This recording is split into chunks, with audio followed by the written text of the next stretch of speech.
Hello everybody and welcome to WWE Friday Night Smackdown.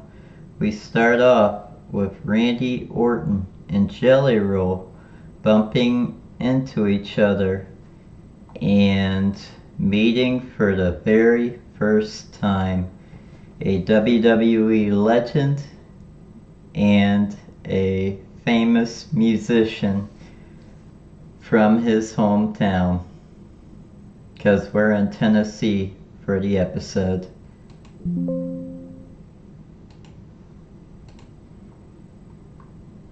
Next, we have L.A. Knight coming to the ring. And after he comes out, we have Paul Heyman to join him. Paul Heyman talks about Saturday night's main event, that Seth Rollins is gonna beat LA Knight. And LA Knight says Seth made a desperate move by teaming up with Bronson Reed and Braun Breaker. Knight reminded everyone that just in 24 hours, it's him versus Rollins at WWE's Saturday night's main event. And after they exchange words, we have somebody else come into the ring, and that would be the United States Champion Solo Sikoa, accompanied with Tonga Loa, Talatonga, and J.C. Mateo. Basically,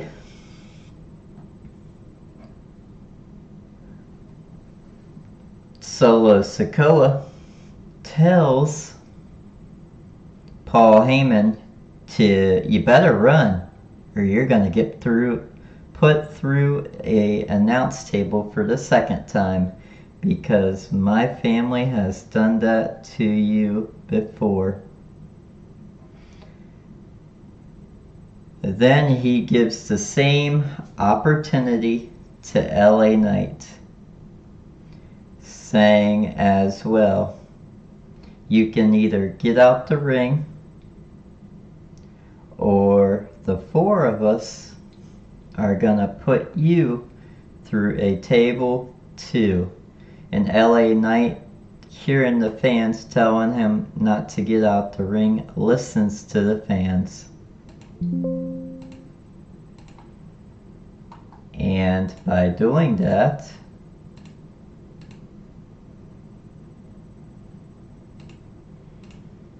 Talatonga, Tonga Loa, and Solo Sikoa and J.C. Mateo surround the ring like the Shield used to. And as they head in, LA Knight gets a little backup. He looks behind him as a steel chair is thrown into the ring. And that steel chair was given to him by none other than Jimmy Uso. And they hit J.C. Mateo a couple times with the steel chair. LA Knight and Jimmy Uso. Solo gets out the ring and hightails it JC not too far behind, and Tonga Tonga as well. But Talatunga is about to get in the ring. He's not scared of 2 steel chairs. But as he is about to do so, the United States Champion, Solo Sikoa, is like, no, let's pick another time. This is not gonna happen on my watch. Not tonight. And he backs off.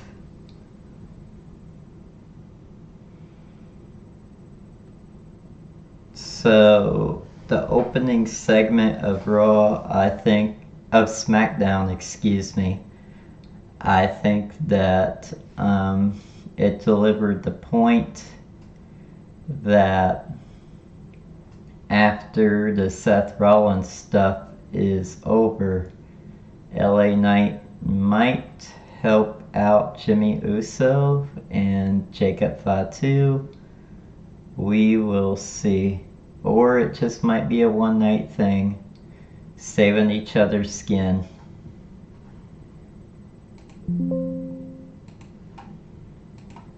As we head on to our next segment,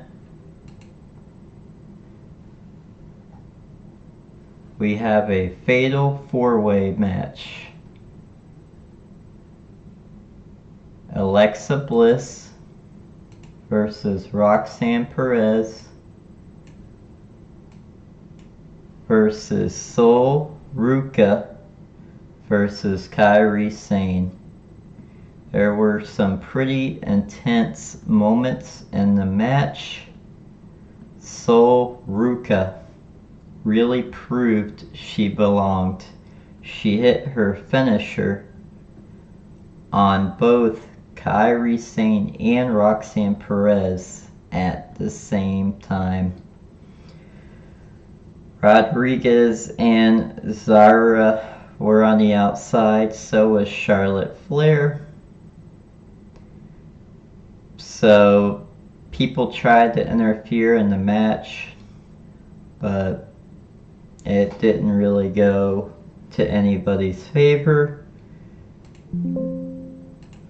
The finish came when Kairi Sane was about to hit her insane elbow, but Alexa Bliss put her knees up, then hit Sister Abigail on Kairi Sane and went 1, 2, 3, and your winner of the Fatal 4-Way is Alexa Bliss as they head to Evolution in 2 days' time to go for the WWE Women's Tag Team Championships.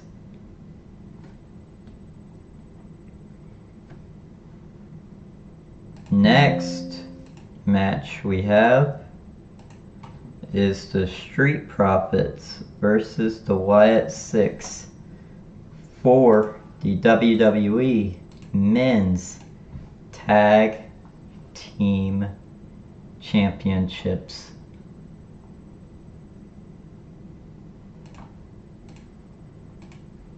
And there was a point where Montez Ford hit his sky-high finishing move onto Dexter Lumis, but Joe Gacy distracted the referee while Eric Rowan on the other side of the ring pulls Montez Ford out and takes him out of the equation for the match. Then Angelo Dawkins takes out Eric Rowan, which led to our finish, basically a 2-on-1 situation. And Joe Gacy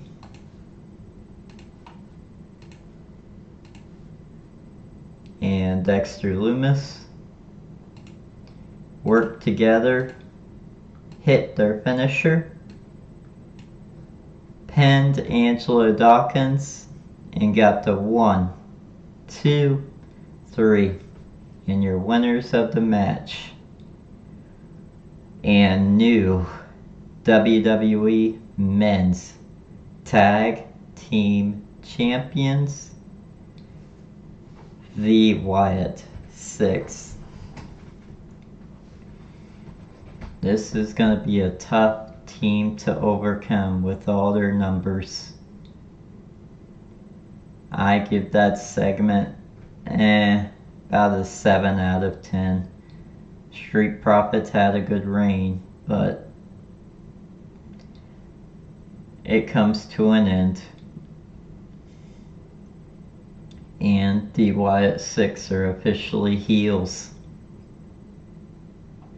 By the way, I didn't rate the Alexa Bliss segment. I'll give that a 8 out of 10.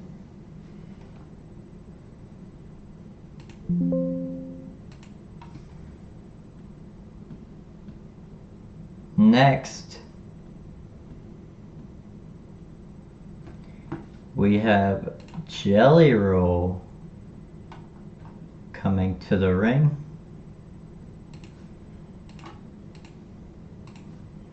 And as he does,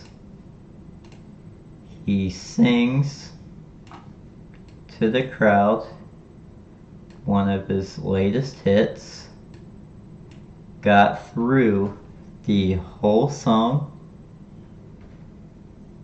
when, interesting enough, we had somebody interrupt him.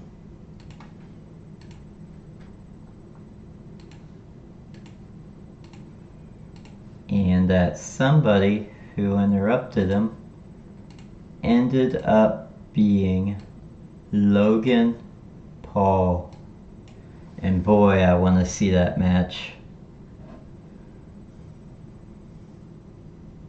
Paul started running his mouth, throwing shade at Jelly Roll, and saying the ring is for real wrestlers, not celebrities or influencers.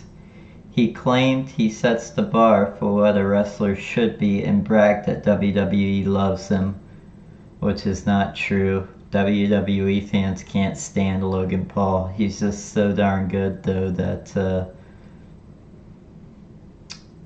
they let him stay. He is definitely a heel, and everybody can't stand him. And Logan Paul did kind of make an announcement that his YouTube channel has just landed a deal with WWE. Jelly Roll wasn't having it. He cut Paul off and told him no one cares about his podcast.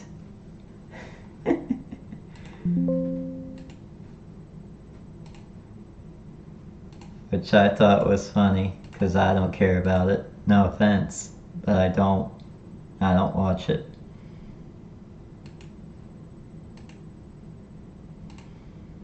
Then we have the Apex Predator, the Viper, Randy Orton, coming to the ring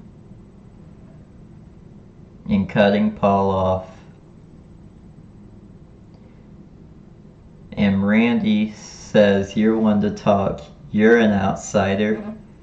The locker room busts their butt to make sure that you look good every match you have, and tore into Paul.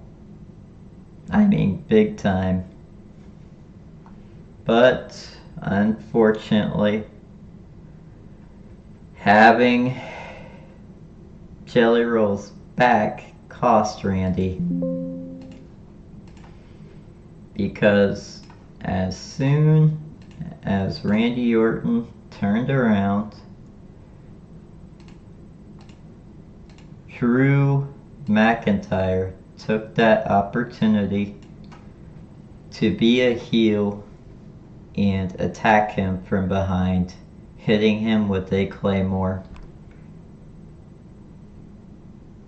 Security rushed in to drag McIntyre away, and Logan Paul took the advantage, hammering Orton with punches. Jelly Roll stepped in and stopped the assault, but Logan Paul went on stage and tore up Jelly Roll's drums and instruments.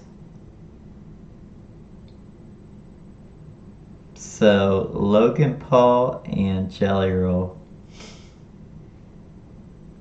That's a match I want to see. Then backstage afterwards, Jelly thanks Randy and says he'll be in his corner against Drew McIntyre tomorrow on Saturday night's main event, which I will be streaming, by the way.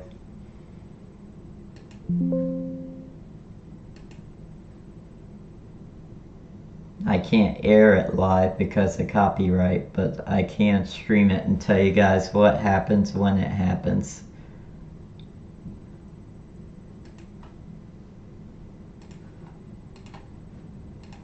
Next, we have our next match of the evening. Ron Killings versus Aleister Black. This beef has been going on for a couple weeks now.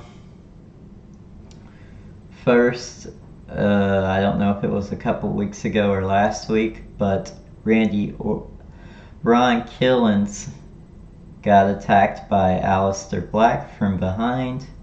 Damian Priest said that that's not how you handle things. You should book a match, which led to tonight.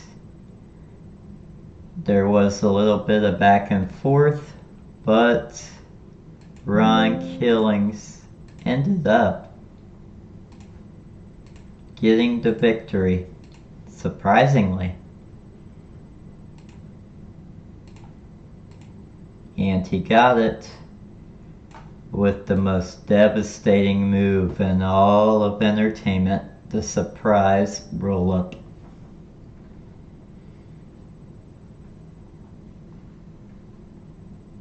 Afterwards, Aleister Black was furious, trying to go after Ron Killings. But guess who he runs into backstage?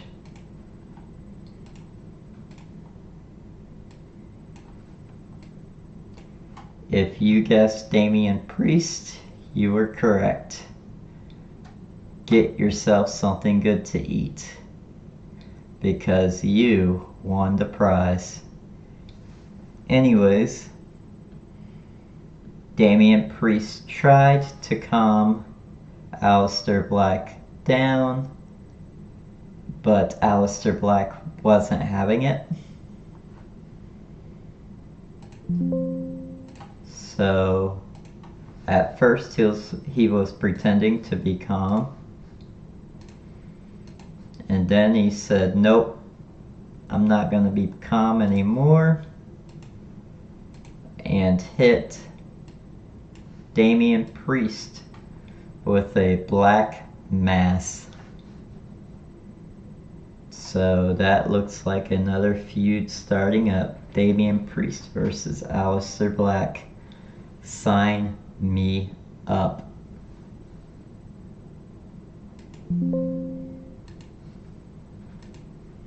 Next, we have the WWE Women's Champion, Tiffany Stratton, and WWE Hall of Famer Trish Stratus in the ring together with Wade Barrett with the microphone in his hand, the announce team member. Stratton kicked things off, reminding Trish that the pressure is on her Stratton said she's beaten Charlotte Flair, Bayley, and Nia Jax, and she handpicked Trish Stratus for this match. Trish fired back, saying the pressure's on Stratton, not her. Trish says she's walking out to be an 8-time women's champion. She made it clear she helped build the women's division, and she's still showing up for it, even though she said she loves Tiffany. She promised she would be champ. But then Naomi's music hits. The women's Miss Money in the Bank. And she's reminding, like she does every single time, to proceed with caution, because she can cash in that Money in the Bank contract at any time. I don't think it's going to be tomorrow, though. After Naomi did that, she got attacked from behind by Miss Queen of the Ring, Jade Cargill, because in Evolution, Jade Cargill will face Naomi in a no-holds-barred match Sunday at Evolution.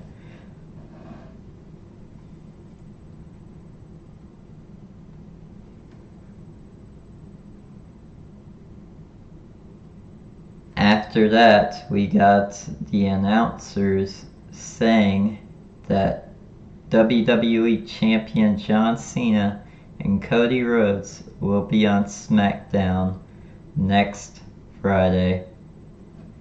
Next, we have our main event, the United States Champion Solo Sikoa and J.C. Mateo versus the Jimmy Uso and L.A. Knight. There was a lot of back and forth, but in the end, for the second time tonight, Jimmy Uso used the most devastating move in all of sports entertainment to win the main event and pin the United States Champion Solo Sikoa with a roll-up.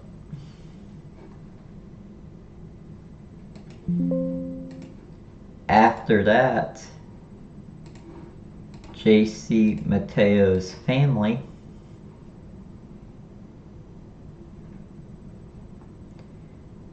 went after Jimmy Uso through the crowd. As they disappear, Solo Sikoa tried to go after L.A. Knight. The United States Champion walked in and tried to hit him,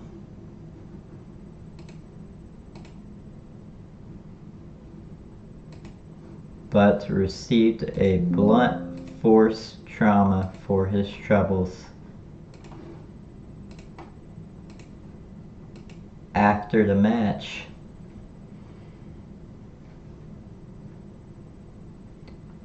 we had Bronson Reed and Braun Breaker come down to the ring. Bronson Reed cut L.A. Knight in half with a brutal spear. Yeah, Braun Breaker cut LA Knight in half with a brutal spear, not Bronson Reed. My fault. Then Bronson Reed from the top rope. Wade Barrett does a great job saying this, by the way. He hit him with a tsunami to send a message to tomorrow. And SmackDown ends with Braun Breaker and Bronson Reed standing tall while Paul Heyman makes a call to Roman Reigns. Job well done. And we have Saturday night's main event tomorrow. But thank you for watching SmackDown highlights with me. This is really my first time going over a show on the live stream, so it's a little iffy to be honest with you. But y'all have a wonderful morning, noon, night, whatever it is for you. And don't forget to see me tomorrow for Saturday